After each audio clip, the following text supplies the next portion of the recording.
It happened once. Did the whole class, and I realized I never turned it on. Okay.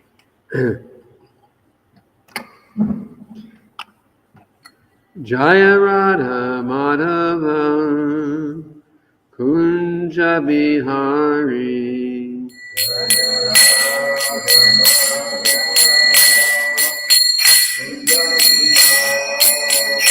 Jaya Radha Madhava Kunja Bihari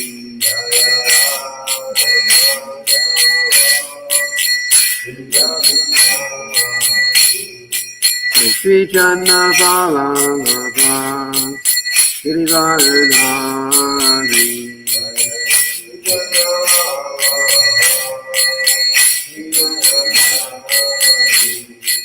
Sri Channa Bhalavata Sri Varanari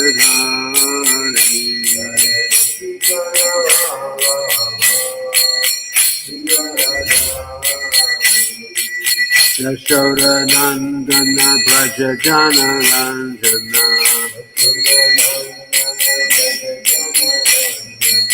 Yashoda Nandana Braja Jana Ranjana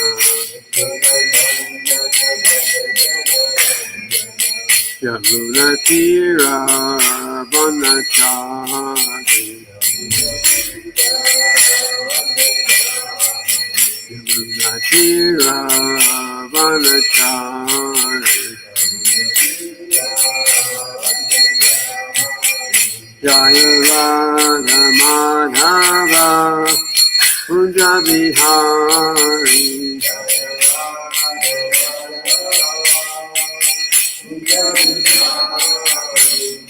Gopi Jana Vallabha Sri Varanari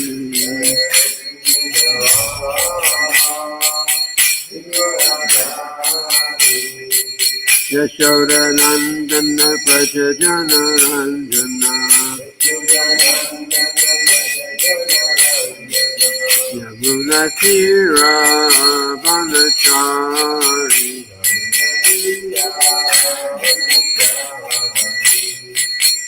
Hare Krishna, Hare Krishna, Krishna Krishna, Hare Hare, Hare Rama, Hare Rama, Rama Rama, Hare Hare.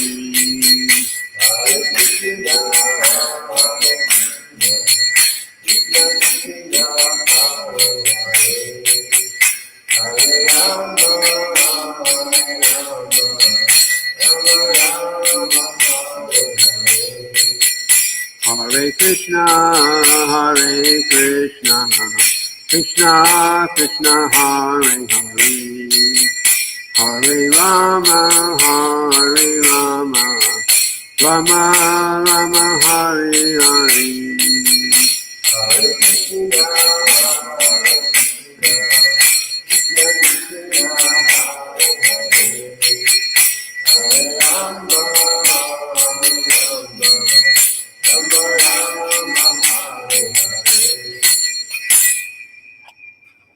Srila Prabhupada ki jai.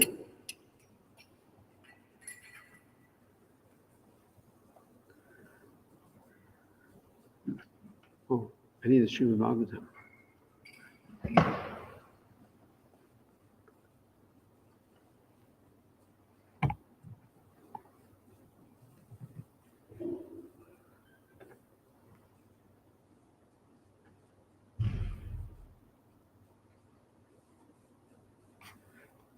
So we're reading today from the Srimad-bhagavatam, 8th Canto, Chapter 5, text number 47. The chapter is called The Demigods appeal to the Lord for protection. The demigods appeal to the Lord for protection.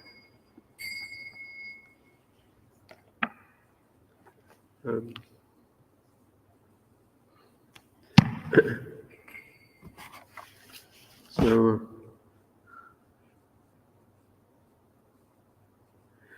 Klesha Buryopasarani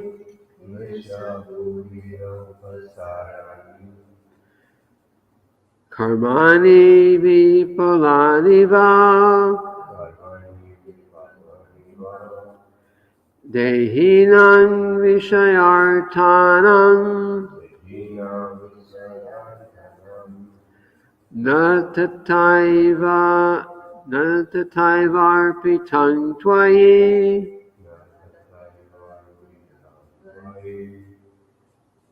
That first line, if you put the Y and the A together, the meter will stay right. Instead of Borealpa, it says Borealpa. Okay. Klesha Borealpa Sarani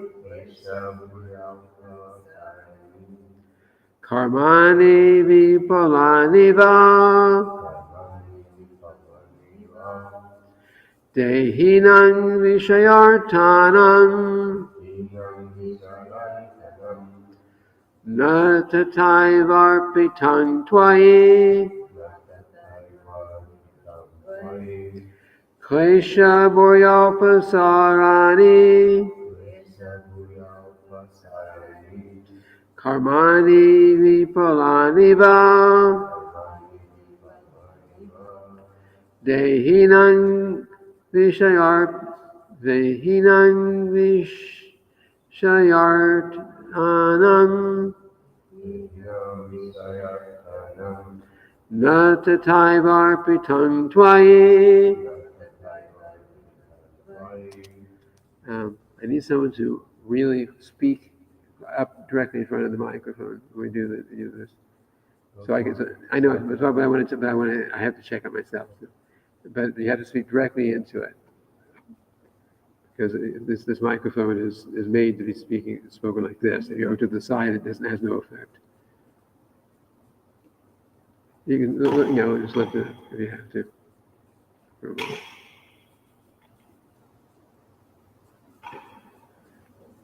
You can just pick up the whole thing. Okay. Now you go this far away. Okay. Klesha Buryopasarani Klesha Buryopasarani Karmani Vipalani Va Vishayartanam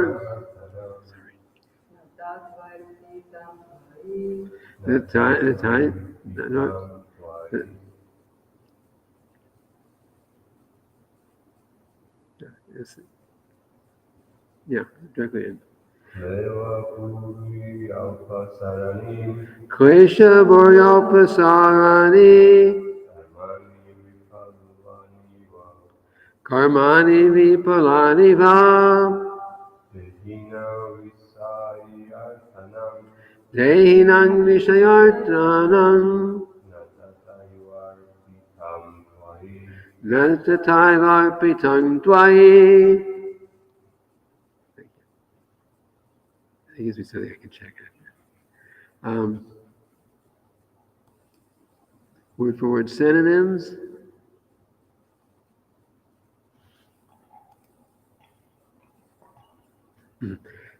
Klesha, hardship. Bori, very much. Alpa, very little. Sarani, good result. Karmani, activities. Vipalani, frustration. Va, either. Dehinam, of persons. Vishaya artanam, who are eager to enjoy the material world. Na, not. Tata, like that. Eva, indeed. Arpitam, dedicated. Twayi, unto your lordship.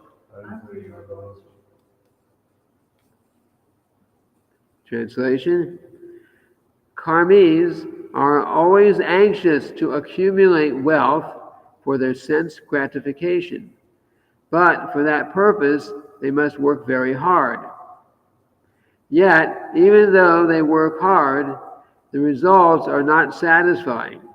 Indeed, sometimes their work results only in frustration. But devotees who have dedicated their lives to the service of the Lord can achieve substantial results without working very hard. These results exceed the devotees' expectations. Okay, repeat after me. Karmis are always anxious to accumulate wealth for their sense gratification. But for that purpose, they must work very hard. Yet even though they work hard, the results are not satisfying. Indeed, sometimes their work results only in frustration. But devotees who have dedicated their lives to the service of the Lord can achieve substantial results without working very hard. These results exceed the devotees' expectations. Interesting verse. So, Srila Prabhupada's purport.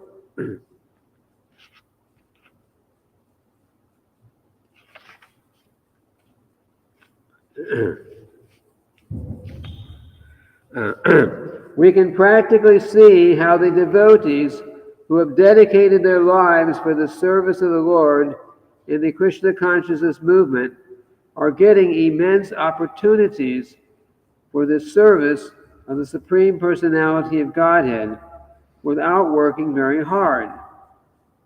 The Krishna consciousness movement actually started with only 40 rupees.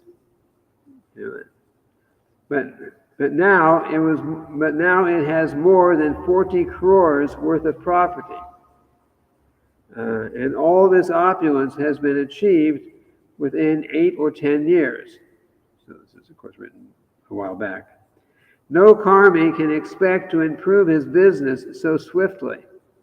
And besides that, whatever a karmi acquires is temporary and sometimes frustrating. In Krishna consciousness, however, everything is encouraging and improving. The Krishna consciousness movement is not very popular with the karmis because this movement recommends that one refrain from illicit sex, meat eating, gambling, and intoxication. These are restrictions that the karmis very much dislike. Nonetheless, in the presence of so many enemies, this movement is progressing, going forward without impediments. If the devotees continue to spread this movement, dedicating life and soul to the lotus feet of Krishna, no one will be able to check it. The movement will go forward without limits. Chant Hare Krishna. Om Jnana Timiranda Shakina Shalakaya Akshurun Minitam Nina Tasmai Shri Gurave. Srila Prabhupada said this movement started with only 40 rupees. You know where that came from, right? You gonna go? Okay. Kitchen? Okay. Yes. Okay. 40 rupees. 40 rupees is in Indian money, and it's not very much. It's actually, today especially is not very much. So when Srila Prabhupada was waiting to get an opportunity to travel on one of the ships of Sumatri Maharaji, who owned the steamship line at the time, uh, he was waiting, and then it was time to go.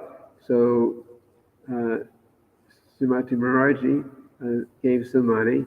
He bought some extra warm clothes because he was going first to New York, first to Boston, I guess. It was a cold place.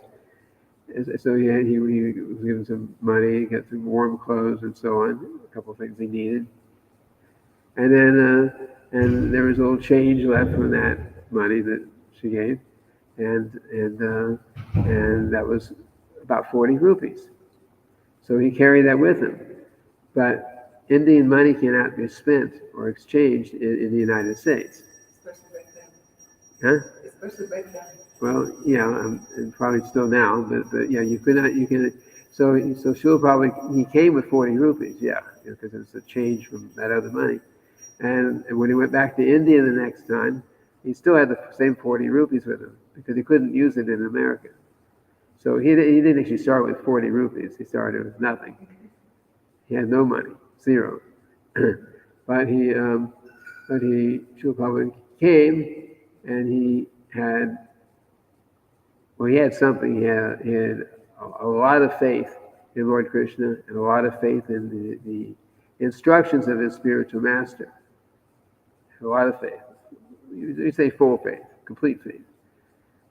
And in the process. So he came and he struggled, and it was hard, being very cold, no one around. After the first month that he spent with one family in Butler, Pennsylvania, I think it was.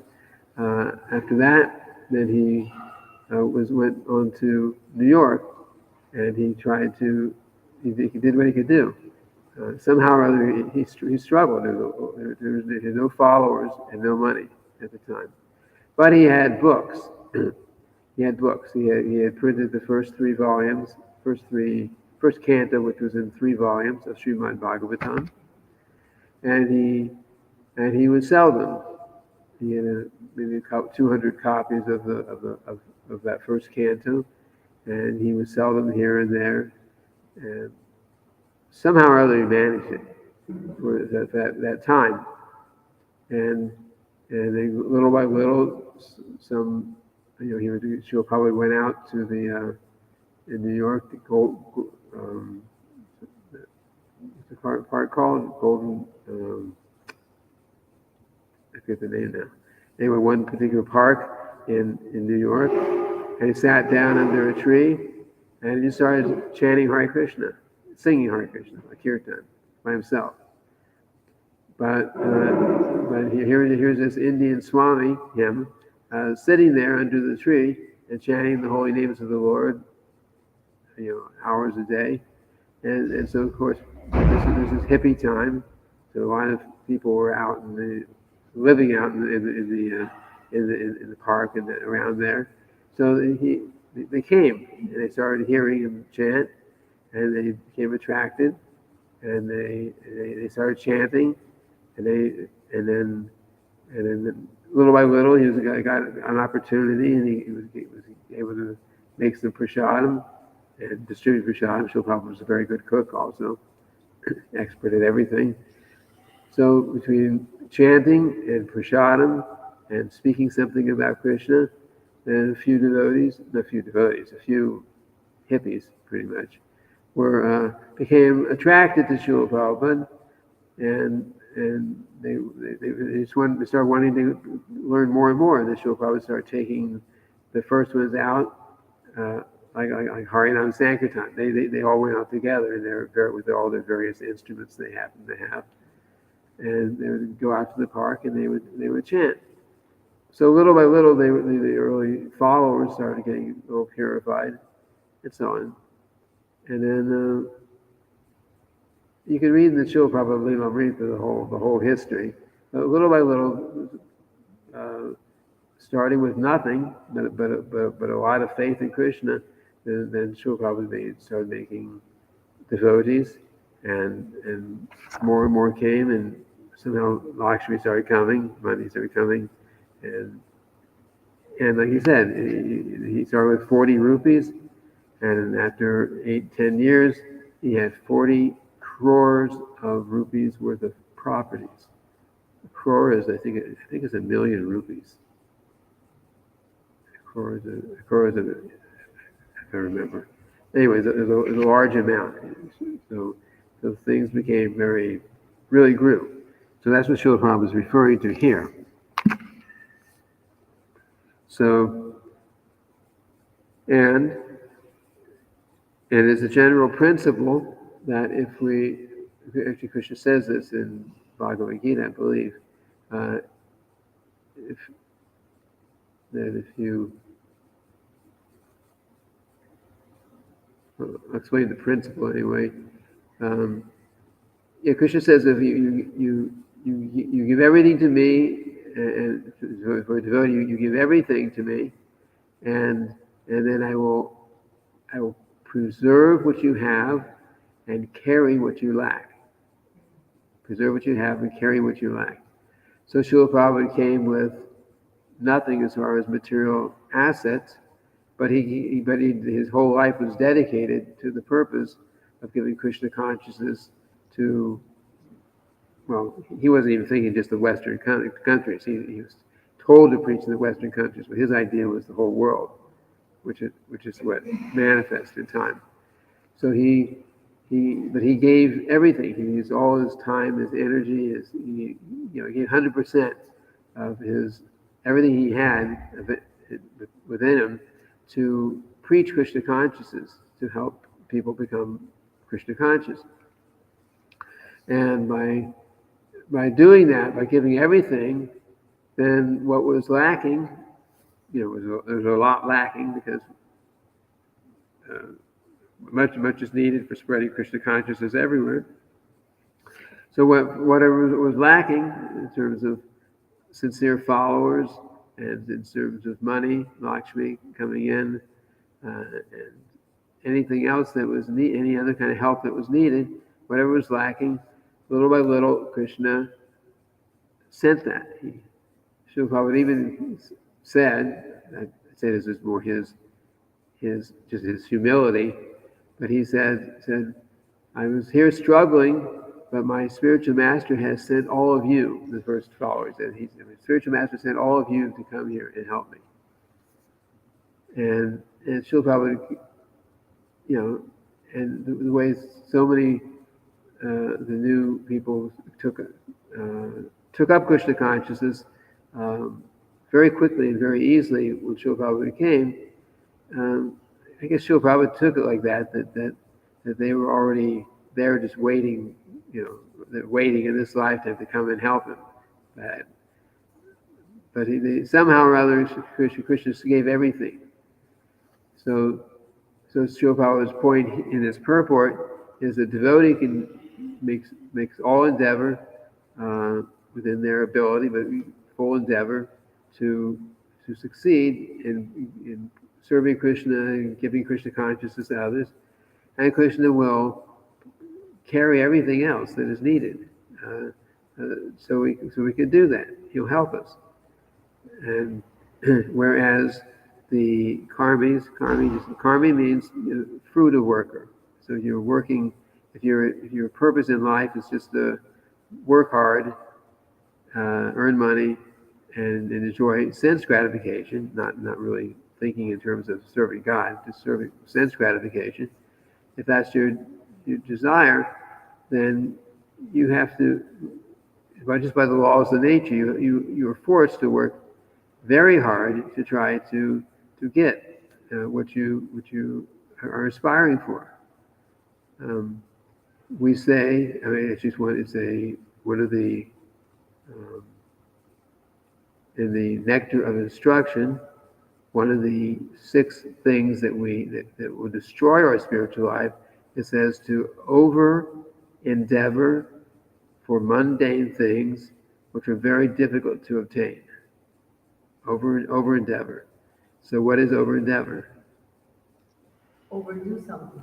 Yeah. Try to achieve some material gains. Yes, but what does it mean to over endeavor? To be far as I understand, just to do too much, right? Yeah, okay.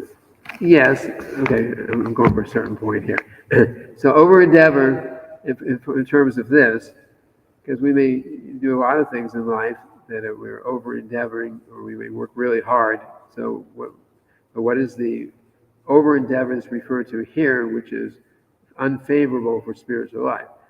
And that over endeavor, in a practical sense, means say you're practicing Krishna consciousness,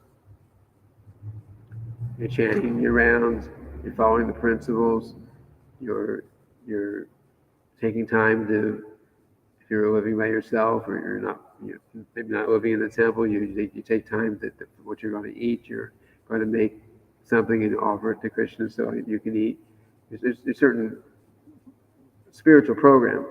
So if you're working really, really hard at something just for the purpose of earning money, especially if it's just for the purpose of earning money to satisfy your senses, and so much so that you neglect, you don't even have time, you don't have the energy, you lose the interest even in the spiritual side, that will destroy your spiritual life.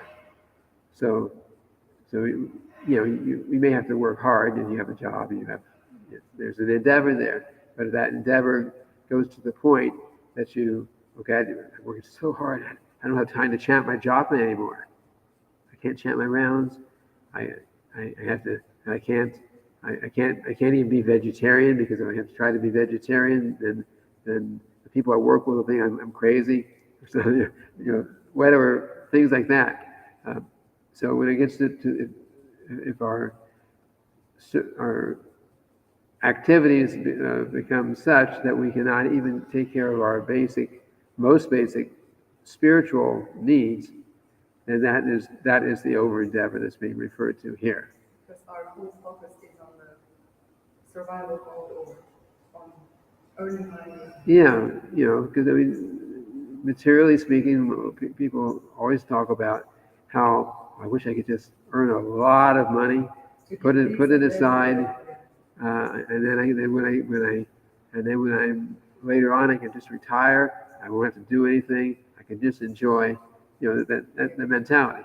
Okay, well, it's okay to have something put aside, but as far as we're talking about here, if we make big endeavor, the hope that will happen, and sometimes we make a big endeavor and it doesn't happen. So if you make it a big endeavor, and you don't have, because of that, you have no time for spiritual life, no time to chant Hare Krishna, no time to visit the temple if you're living outside, no time to associate with devotees. Your entire focus in life at that point is just, I need to earn money because there's so many things I wanted to enjoy in this world, and I just have to earn. I have to get a lot of money for that, so I can. But in reality, if you do earn a lot of money for that purpose, by the time you feel that you earned enough, maybe you're too old or something else comes up in life and you can't really enjoy it. There's in fact, the Prahlad Maharaj was preaching like that to his classmates. He was a five-year-old preacher, but he understood the truth. He said, because they were saying to him, Prahlad Maharaj during recess at school, the break at school, and the teachers were out. Then the kids were allowed to play or do something to enjoy. But during that time, they weren't going out and playing. He was preaching to them. Hey, why don't you take up Krishna consciousness? Why don't you chant Hare Krishna like that? And they would say, "Oh, Prahlad, come on, we're only 5 years old. Why we could become Krishna?" They liked him, but we could become Krishna conscious when we grow up, when we're old. We don't have to do it now. We have so many things to do. We want to play now. He says, no, right now you want to play, and this must have been early, at the beginning of school, so they're thinking playing in school. But you spend so many years in school, maybe 20 years in school. In Vedic society, basically from 5 years old until about 25 years old, you were studying with the spiritual master. That's how you did it. Up to 25 years old? Yeah, generally.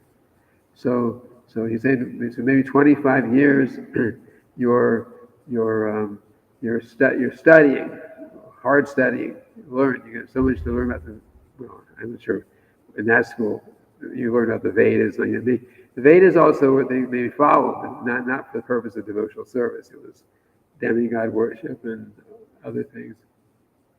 But anyway, so many years in school, and then when you're 25 years old, you probably get married, and maybe in another 25 years you're married. He's giving these examples, and you work, but you have to work. You're married, you get a family, you got to work really hard earning money to try to take care of everything.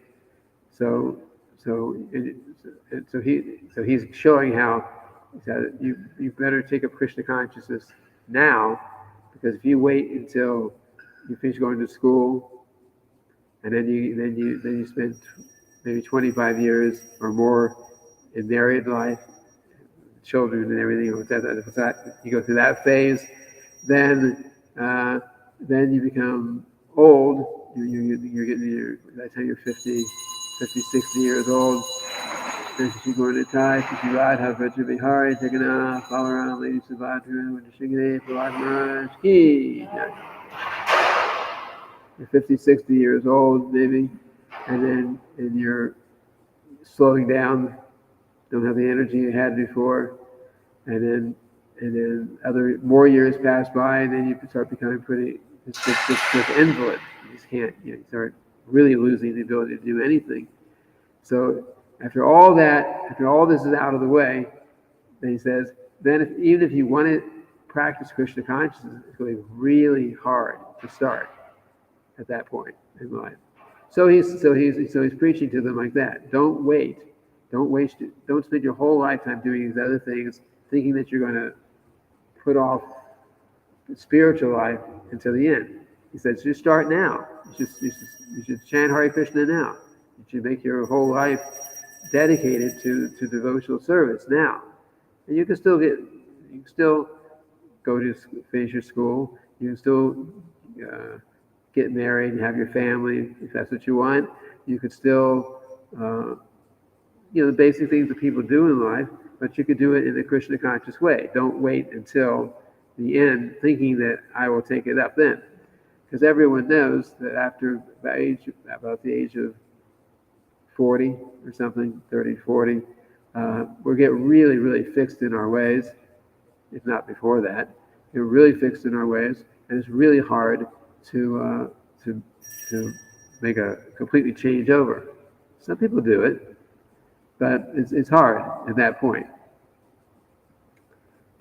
So don't wait until that time. So that was his point here. And another point here is that Krishna, of course, wants us to dedicate our lives to spiritual pursuit. You can have the family, everything, but dedicate your life, your family's life, to a spiritual pursuit. Everything else can be there. Bhaktivinoda Thakur had a family of maybe 10 members of his family. I don't recall the exact number. He had a lot of children, plus his wife. But they were all devotees of Krishna. But he had a very responsible job as a high court judge. But every moment he could spend, he was writing Krishna conscious books, chanting Hare Krishna, preaching, writing so many things. He wrote many of the songs that we sing were written by him, like that, which are just all for helping us to understand spiritual life. So he did all that. So you can have family life, but and be Krishna conscious. So that was Prahlad Maharaj's point, and here we're seeing the same thing. And the Krishna wants us to be Krishna conscious. So he how you say, facilitates those activities. He facilitates those kind of activities, which he wants us to do. He makes it easier, and he through his material energy, he makes those activities, just sense gratification activities, complicated. As he says here, you have to work very, very hard to get the material things that you want. If your mood is like that, then some people work very hard to get something to eat. Here we're chanting Hare Krishna, we're serving Krishna, has so many nice things going on, and we're trying to figure out what to do with all the prasadam. So there's no, normally in a Hare Krishna temple or in a Hare Krishna group or a family, there's usually not a problem with having enough, something to eat. I mean, it can be simple, but we're usually not starving. We're usually trying to figure out what can I do with all this prasadam that's accumulating because I can't eat so much. So Krishna is sending us fairly easily. We make an endeavor, but he sends us things fairly easily. He makes arrangements in our life to help us not have to be burdened by the material things too much, and so we can dedicate our life in his service. So and the same thing happened with Srila Prabhupada when he came to America. Yeah, there was some struggle in the beginning, but in time, Srila Prabhupada, when he came to America, he was thinking, in America, everyone eats meat. I said, I don't know what I'm going to eat if I go there. He actually traveled with a big bag of some kind of dry cereal of some sort to eat on the way, and he'd have it there if he needed it. He thought maybe there'll be nothing to eat when I get to America except boiled potatoes, just boiled potatoes. He didn't know what to expect. Still, he came, but in due course of time, everything fell into place by Krishna's arrangement, because Srila Prabhupada dedicated his whole life. He had already dedicated his whole life. He came when he was 70 years old. So he had already been preparing for many, many years, writing this translations and purports to the first canto of Srimad-bhagavatam. He had already started his Back to Godhead magazine while he was in India. What we have now is Back to Godhead magazine. But he started it there. That was part of his spiritual master said, preach to the English-speaking people. So he wrote it in English, and he would write it, managed to get it printed somehow or other. And he had practically no money at that time because he was already, I think he had already left his family life. So he was not working. So just from whatever donations he could get, he was getting somehow or other putting money together and doing a little preaching like that. And when the time came that he was given passage on the ship, the Jaladuta, it was called the Jaladuta, and he was given passage to come to America. And there were struggles. He had heart attacks twice on the ship, 2 days in a row. You can imagine even surviving that. And still, he said, "Well, I'm still alive. My spiritual master ordered me to do this. I'm going." And he did. He gave everything, and Krishna gave everything. So because of Srila Prabhupada's full endeavor, then he gave Srila Prabhupada all success. And the same thing applies to us if we individually, if we as a ISKCON organization can work together and, cooperatively and do everything we can do to give Krishna consciousness to the world, then this movement will also increase and improve more and more and more in time. Krishna is taking care. He encourages he encourages devotional service, and for those in life who just want sense gratification, sinful life like that, which is pretty much most of the world, and then there's a lot of struggle. We're in the material world. We got it. So there is also some struggle, but still, Krishna always makes it easier for those who are practicing Krishna consciousness. Like that. That's our practical experience, and that's what Srila Prabhupada was describing here. So, the praised devotees who have dedicated their lives to the service of the Lord can achieve substantial results, implies that not only the spiritual results, but material as well? Krishna gave good material results, but the devotees who are dedicated their lives will know to use that money or that, well, that's one form of the results, as much as possible in the service of the Lord. Yes. And the devotees of the Lord will get good results of becoming Krishna conscious. They'll get good results in material things they do. And because the Krishna through our material endeavors makes us rich or famous or like that, then we'll be in a better position not only to take care of our own basic needs, but to use that to give Krishna consciousness to others.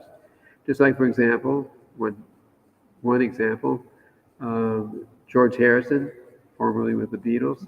Everyone knows George Harrison, right? So George Harrison, so he became attractive early on we met devotees when they came to England, and because he became attracted and he met Srila Prabhupada and started chanting, and he liked Krishna consciousness. He was a devotee. He became a devotee. I don't know if you know if he ever got initiated formally, but he liked the movement. So Srila Prabhupada, actually one time he went to Srila Prabhupada wondering if he should give up his music and just move into the temple, shave his head, like that. But Srila Prabhupada said, no, you can do better service with what you're doing. Sing, you're a musician. So sing, you're very popular. Beatles were very popular at that time. So you sing, you write music, and Srila Prabhupada even showed him different, gave him some ideas, showing some of the songs of the acharyas. And so it gives some ideas, and he said maybe you can take some ideas from this and write music that people will like, that will attract them to Krishna. When I joined the movement, I hardly had joined the movement. When I first started going to the temple that wasn't even hardly a temple at that time in Gainesville, on the radio, there was playing that song, "My Sweet Lord." It was George Harrison's. And I'm not going to try to sing it, but anyway, it was a very, very. It was like the top of the list of songs for weeks and weeks at a time, and it meant. But in it, he's also chanting Hare Krishna. So Hare Krishna mantra became very popular. I mean, there were a lot of people who were listening to that. It was top of the list means that people are calling in to the radio station and saying, "Can you play that one? Can you play that one again? Can you play it?" So it's playing many times a day because people were hearing it and were very attracted. So, and George Harrison also gave. I think it said $19,000 to print the Krishna book the first time. Yeah, the first printing, the big Krishna book. It was a 2 volumes, two or three. 2-volume set, I think, at that time. That was also the first book I got when I met devotees. It was Krishna book. So like that. So Krishna makes your materially situation, really good, and either through money or fame or something that you have that people are attracted to, then that you help that it may be very helpful in giving Krishna consciousness to others, just because they're attracted to you and you're attracted to Krishna. So it can happen in different ways, but that's the thing. Yes, so you can still believe in them, do regular, have a regular job, do a regular. Yeah, yes. Most people are not going to live inside of a Hare Krishna temple their whole lives, if at all. This is a good opportunity for you and to those who have an opportunity to do this. But the idea is you make your home also temple. I mean, your temple. You have your altar, you have your deities or your pictures of the deities, whatever is practical, and you have your family if you have a family, like that, and you're working, but your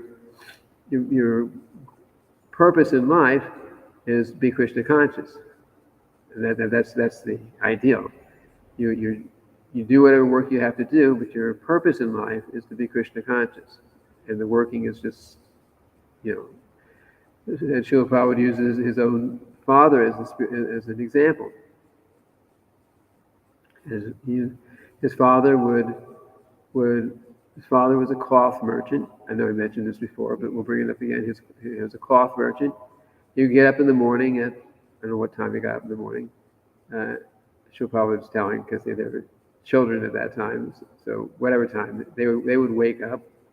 Father was ringing the bell, like doing arti with it, or maybe bathing his deities. I don't know exactly. Something deity worship. He was doing that in the morning, and then he would go off to his shop where he was selling cloth, and he'd stop a little bit in the afternoon to rest. It gets really hot in the summer in India, so a lot of times people stop for a couple hours, rest, close the shop, and then open it up again and work into the evening hours. It's common there. So he would do like that, and then at the end of the day, in the evening, he would come back home, and again worship his deity, do the arti like that, and like that. So he probably spent most of his time at the work, but Srila Prabhupada said for livelihood he did that work, but he said his real business, he said he did business for livelihood, earn some money, but he said his real business was worshiping his deity.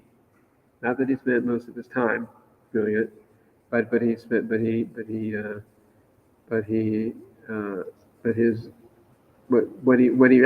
was important to him personally, that's what he did, like that. So I think we're out of time again. So we'll end here for today. Tomorrow is Chaitanya Charitamrita, right? We'll continue with Chaitanya Charitamrita tomorrow. Oh. No one left any message, any comments here. So we'll end the stream now.